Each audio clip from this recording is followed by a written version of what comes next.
Halo, selamat datang kembali di channel Irna Yugaswati. Kali ini masih bacain buku dan bukunya masih Learning 5.1 dari Dr. Alex Denny dan Triaji Priyo Pratomo MBA. Dan beliau-beliau ini pakar HR. Dan kita sekarang sudah berada di part 5, Integral Part of Human. Dan semua totalnya ada 7 part, jadi kita udah hampir di ujung-ujung. Dan meskipun udah mau sampai ujung nih, dagingnya masih luar biasa buku ini. Jadi tampilan videonya juga udah saya masukin di situ karena di Integral Part of Human ini akan ngomongin tentang Human Capital Architecture. Nah, Human Capital Architecture ini kira-kira bagiannya seperti yang teman-teman dilihat di tengah itu gitu. Jadi nanti bahasannya nggak akan keluar dari situ gitu. Yang masih berkaitan juga gitu. Oke, langsung aja ya. Nah, bagian pertamanya aja udah langsung subjudulnya Human Capital Architecture. Jika kita mendengar kata arsitektur, mungkin yang terbayang salah satunya adalah desain konstruksi bangunan. Tanpa adanya desain konstruksi, maka bangunan yang kokoh, megah, dan indah tak akan terbentuk. Bila hal sebaliknya yang terjadi, bangunan akan jadi rapuh dan kurang indah. Arsitektur juga mewakili filosofi keseimbangan. Dalam kondisi seimbang, maka faktor estetika dan fungsional dapat tercapai. Jadi, bukan hanya indah, tapi juga berguna. Organisasi pun demikian, perlu memiliki arsitektur agar dapat kokoh, kuat, fungsional, harmoni, dan bermanfaat. Salah satu komponen organisasi yaitu pengelolaan human capital juga perlu memiliki arsitekturnya sendiri. Organisasi dan manusia adalah dua komponen yang perlu memiliki desain untuk dapat berinteraksi secara optimal, seimbang, dan saling memberikan nilai tambah. Human Capital Architecture, demikian saya menyebutnya, adalah desain konstruksi pengelolaan modal manusia atau Human Capital Management Construction Design. Desain pengelolaan ini bertujuan agar organisasi memiliki falsafah yang mendorong manusianya untuk terus berkinerja, kompeten, dan selaras nilai-nilainya. Filosofi utama Human Capital Architecture adalah keseimbangan atau harmoni, yaitu keseimbangan antara hak dan kewajiban, tujuan dan kinerja, strategi dan kapabilitas, budaya dan perilaku, dan seterusnya. Arsitektur itu terdiri atas komponen-komponen yang akan memastikan keseimbangan atau harmoni tersebut. Gambarnya Human Capital Architecture seperti bisa dilihat di gambar yang tengah itu. Masuk ke intinya dari gambar itu adalah EVP atau Employee or Employer Value Proposition. Praktisi Human Capital kemungkinan besar sudah paham dengan konsep EVP. EVP dari sudut pandang pemberi kerja disebut Employer Value Proposition, sedangkan dari sudut pandang pekerja disebut Employee Value Proposition. Masing-masing pihak menawarkan atau propose value kepada pihak yang lain. Misalnya, pemberi kerja menawarkan kesempatan untuk berkarir, kesempatan belajar, dan remunerasi menarik kepada pencari kerja. Bila janji ini dilanggar, maka pekerja berhak untuk pergi dan mencari pemberi kerja yang sesuai dengan kebutuhannya. Di sisi lain, pekerja menawarkan janji untuk kinerja tinggi, kemampuan cepat meningkatkan kompetensi, dan memberi solusi. Jika pekerja melanggar janji untuk berkinerja tinggi, cepat meningkatkan kompetensi, dan memberi solusi, maka organisasi berhak mencari pengganti. Itulah EVP, kesepakatan antara pemberi kerja dan pekerja yang sama-sama berjanji untuk saling mengikatkan diri. Bila janji itu dilanggar oleh salah satu atau kedua pihak, maka ikatan itu akan lepas. Pekerja akan kehilangan pekerjaan dan pemberi kerja akan kehilangan pekerja. EVP adalah perekat kedua belah pihak yang berdiri setara saling memberikan nilai tambah satu dengan lainnya. Goal performance. Setiap organisasi punya sasaran atau goal yang hendak dicapai, baik sasaran jangka pendek, menengah, maupun panjang. Harapan organisasi kepada karyawan adalah agar karyawan memberikan kinerja atau performance tinggi untuk mencapai tujuan organisasi. Percuma karyawan berkinerja tinggi tapi bekerja sekehendak hati dan tidak mendukung goal organisasi. Terlebih lagi jika karyawan tidak berkontribusi sesuai ekspektasi. Tujuan organisasi adalah menang. Manajemen dan karyawan bersama-sama dan saling bahu-membahu memenangkan tujuan organisasi. Jika organisasi menang, maka karyawan yang berkinerja lebih tinggi wajar diberikan penghargaan berupa bonus atau insentif yang lebih tinggi dari karyawan yang lain. Tetapi apabila organisasi kalah, maka manajemen dan karyawan harus dengan lapang dada bertanggung jawab. Kekalahan secara finansial misalnya merugi dapat berimbas pada berkurangnya atau dihapuskannya bonus berkala karena memang tidak ada uang sisa hasil usaha yang dapat dibagikan. Strategi capability. Visi organisasi tentu tidak statis, akan berubah sesuai tuntutan zaman. Demikian pula dengan strategi atau cara untuk mencapai visi, akan berubah mengikuti perubahan visi, peta politik, ekonomi, pasar, dan perkembangan teknologi. Perubahan strategi perlu diikuti dengan perubahan kapabilitas orang-orangnya agar eksekusi strategi dapat terjadi. Kapabilitas terdiri dari kompetensi dan learning agility. Kompetensi adalah potensi seseorang untuk berkembang di bidangnya, sementara learning agility adalah kemauan belajar atau willingness to learn dan kecepatan belajar, speed of learning.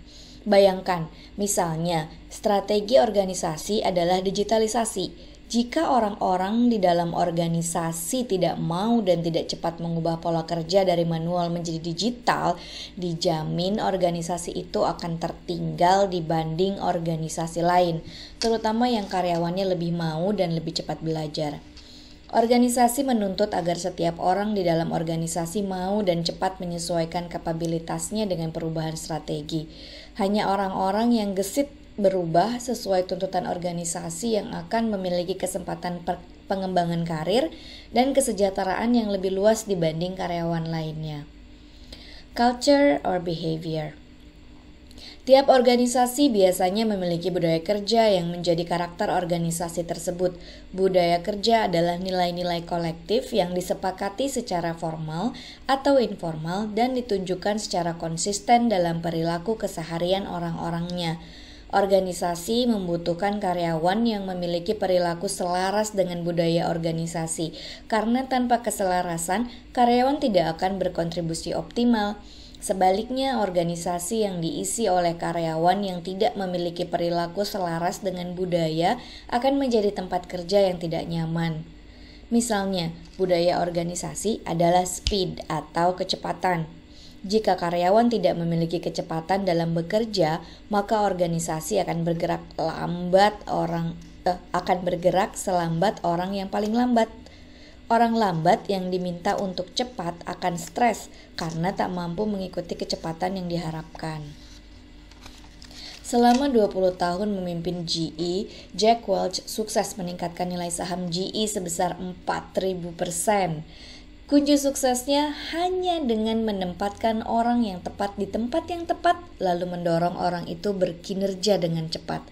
Nyaris semua leader di tiap organisasi dimanapun di dunia mengatakan kunci sukses organisasi ditentukan manusianya. Manusia yang dimaksud dalam konteks ini adalah right people, yang ditentukan dua parameter, yaitu yang berkinerja dan yang jiwanya sejalan dengan nilai-nilai atau values organisasi. GE membuat 4 boxes values performance matrix yang akhirnya banyak ditiru karena terbukti mampu membalikkan organisasi yang tadinya terpuruk menjadi pemenang. Menurut 4 boxes GE, ada 4 jenis karyawan: Star, Danger, Second Change, dan Let Go. 4 jenis karyawan: Star, Danger, Second Change, dan Let Go. Star adalah karyawan berkinerja tinggi sekaligus menghidupi nilai-nilai organisasi. Karyawan Star layak mendapat kesempatan penghargaan dan percepatan karir yang lebih besar dari orang lain. Danger adalah karyawan yang berkinerja tinggi tetapi menginjak nilai-nilai organisasi. Karyawan seperti itu walaupun menghasilkan tetapi harus dikeluarkan segera karena dapat merusak budaya organisasi. Second change adalah karyawan yang belum berkinerja tetapi menghidupi nilai-nilai organisasi. Kepada mereka dibolehkan diberikan kesempatan kedua untuk membuktikan kinerjanya di tahun berikutnya atau dipindah ke tempat baru yang sesuai kompetensinya. Jika ia gagal lagi mencapai targetnya, maka ia harus rela mengundurkan diri. Yang keempat, let go. Let go sudah jelas adalah jenis karyawan yang harus segera dikeluarkan karena dia adalah parasit dan benalu yang menghancurkan organisasi dari dalam. Dia merusak budaya dan tidak menghasilkan apa-apa. Mengapa nilai-nilai values organisasi sangat esensial? Karena values adalah soul organisasi yang menggerakkan setiap individu menuju visi. Values in action atau nilai-nilai yang ditunjukkan menjadi perilaku adalah budaya. Ada organisasi yang nilai-nilainya A tapi budayanya B. Ada organisasi yang valuesnya bicara integritas tapi karyawan yang curi aset dan curi absen masih dipekerjakan. Ada organisasi yang valuesnya bicara profesional tapi masih ada karyawannya yang bekerja ala kadarnya tidak ditindak apa-apa. Manusia yang tepat atau right people di tempat yang tepat adalah aset untuk membawa organisasi mencapai visi atau target. Sebaliknya, jika masih banyak manusia yang tidak tepat atau wrong people ada di dalam organisasi, maka hampir dapat dipastikan organisasi tak akan pernah kemana-mana walau strategi dan mimpinya hebat. Indikasinya, kecepatan organisasi melambat dan tinggal menunggu waktu wafat. Lalu talent and succession. Talenta atau talent adalah darah dalam organisasi. Talenta yang berkinerja sesuai tujuan, berkompeten sesuai strategi. Mohon maaf, aku ulang ya. Talenta adalah darah dalam organisasi. Talenta yang berkinerja sesuai tujuan, berkompeten sesuai strategi, dan berperilaku sesuai budaya organisasi adalah aset berharga yang perlu dijaga dan dikembangkan karena merupakan sumber keunggulan organisasi. Sebaliknya, talenta yang tidak berkinerja, tidak berkompeten, dan tidak berperilaku sesuai harapan organisasi kalau bisa tidak ada di dalam organisasi. Konsep manajemen talenta seperti 9 boxes umum digunakan banyak organisasi maju atau 4 boxes yang dipakai General Electric dan firma konsultan kelas dunia. Ditujukan untuk memastikan talenta baik bertahan di dalam organisasi dan sebaliknya talenta yang kurang baik didorong untuk keluar dari organisasi. Selain itu, manajemen talenta perlu memastikan kelanjutan organisasi melalui mekanisme suksesi atau pergantian antara talenta satu dengan yang lainnya. Organisasi perlu menyiapkan pengganti jauh sebelum ditinggalkan talentanya, entah karena talenta tersebut mengundurkan diri, pensiun, mutasi, rotasi, atau promosi. Learning and development. Learning and development yang menjadi fokus buku ini merupakan pilar terpenting untuk menjadikan organisasi dapat terus bertumbuh dan berkembang di masa depan. Organisasi perlu menciptakan budaya belajar yang berakar dari motivasi tiap orang melalui mekanisme yang mengapresiasi mereka yang selalu mengembangkan dirinya. Sebagai contoh, di sebuah organisasi yang maju saya pernah mendapati ternyata KPI individunya hanya 3 saja, yaitu People Developer, Value Creator, dan Business Operator. People Developer yang berbobot 40% merupakan KPI untuk memastikan tiap orang mengembangkan diri dan mengembangkan orang lain. Value Creator yang berbobot 30% adalah KPI yang memastikan setiap orang mencapai target yang dibebankan kepadanya. Business Operator berbobot 30% adalah KPI untuk menjamin setiap orang bekerja dengan cara yang benar dan berkualitas. Mengapa People Developer memiliki bobot paling besar? Karena saat ini tidak ada lagi berada di bisnis untuk menghasilkan keuntungan semata. Saat ini dan di masa depan, bisnis utama kita adalah untuk menghasilkan orang yang mampu menghasilkan keuntungan yang lebih besar dari pendahulu sebelumnya. Itu sebabnya organisasi perlu memberikan penghargaan lebih kepada orang-orang yang memiliki mentalitas pengembangan orang lain. Contoh KPI di atas hanya referensi saja. Penggunaan KPI tentu memerlukan penyesuaian dengan model bisnis, budaya, dan kedewasaan organisasi masing-masing. Ada juga organisasi yang tidak memerlukan KPI untuk menggerakkan orang, tergantung situasi dan konteksnya. Reward dan recognition. Reward atau penghargaan dan recognition merupakan faktor motivasi ekstrinsik agar seseorang bergerak menyelaraskan diri dengan ekspektasi organisasi. Organisasi akan memberikan penghargaan dan pengakuan lebih besar kepada karyawan yang berkinerja sesuai tujuan, berkompeten sesuai strategi, dan berperilaku sesuai dengan budaya organisasi. Desain penghargaan dan pengakuan perlu dibuat sedemikian rupa agar memotivasi karyawan untuk terus tumbuh dan berkembang, sehingga akhirnya menumbuhkan dan mengembangkan organisasi. Lanjut ke teknologi.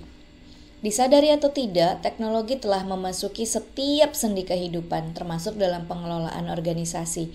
Itu sebabnya amat penting menerapkan teknologi sebagai alat untuk memadukan seluruh desain organisasi dan mendorong akuntabilitas setiap orang. Teknologi juga menjadi saluran data, informasi, dan komunikasi lintas batas serta lintas waktu untuk menghubungkan setiap orang di dalam organisasi. Selain itu, teknologi mempermudah dan menyederhanakan proses-proses manual menjadi terotomasi. Penerapan sistem informasi teknologi yang terintegrasi kini sudah merupakan keharusan agar seluruh aktivitas organisasi dapat terawasi, juga untuk mendukung proses pengambilan keputusan yang cepat dan akurat. Masuk ke bagian leadership. Arsitektur yang telah didesain dengan sempurna di atas tak akan berjalan sebagaimana seharusnya jika setiap orang di dalam organisasi tidak memiliki jiwa pemimpin. Mereka pemersatu antara organisasi dan karyawan, menjadi contoh yang berkinerja tinggi, giat meningkatkan kompetensi, dan berperilaku sesuai budaya organisasi. Hal pertama dan utama dalam membangun arsitektur human capital yang efektif adalah membentuk dan memberdayakan setiap orang di semua lini untuk menjadi pemimpin atau leadership at all level. Orang-orang yang memiliki kualitas kepemimpinan akan menjadikan organisasi sebagai tempat terbaik bagi seluruh karyawan untuk berkontribusi dan memberikan yang terbaik yang dimilikinya kepada organisasi.